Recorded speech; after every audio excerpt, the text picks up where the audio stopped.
Madame Ola was known throughout the community for her wealth and powerful presence. Every morning, she walked proudly to the market square where her jewelry shop was located.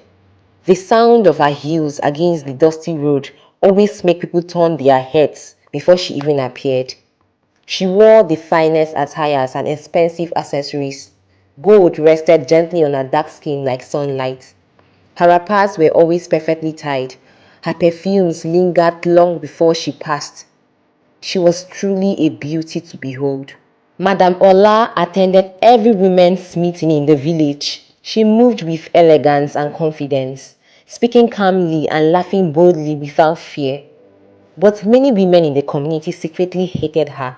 Some were jealous of her beauty, others were jealous of her wealth, and some simply couldn't understand how a woman could shine so brightly without belonging to a man.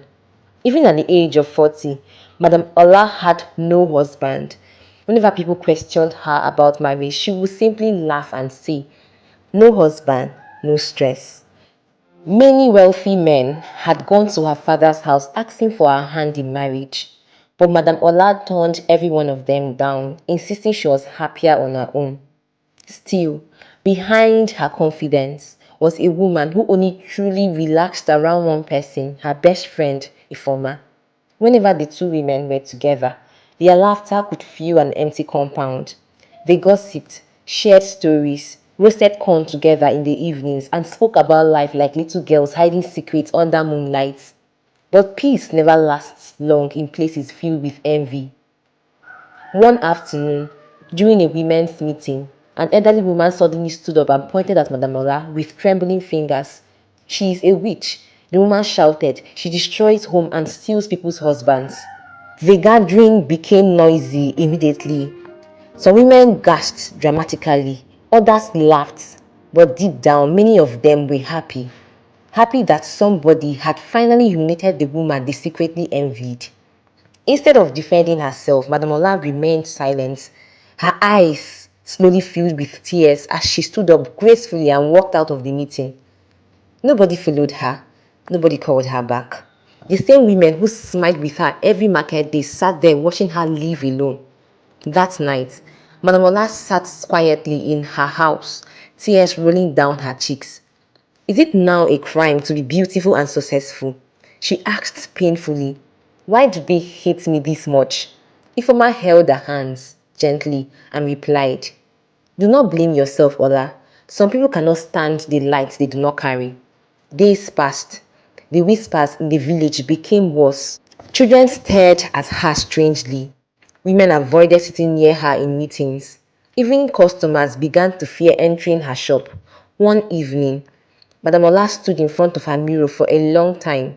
For the first time in many years, the proud woman in the reflection looked tired, not because she was weak, but because she was exhausted from shrinking herself to make others comfortable.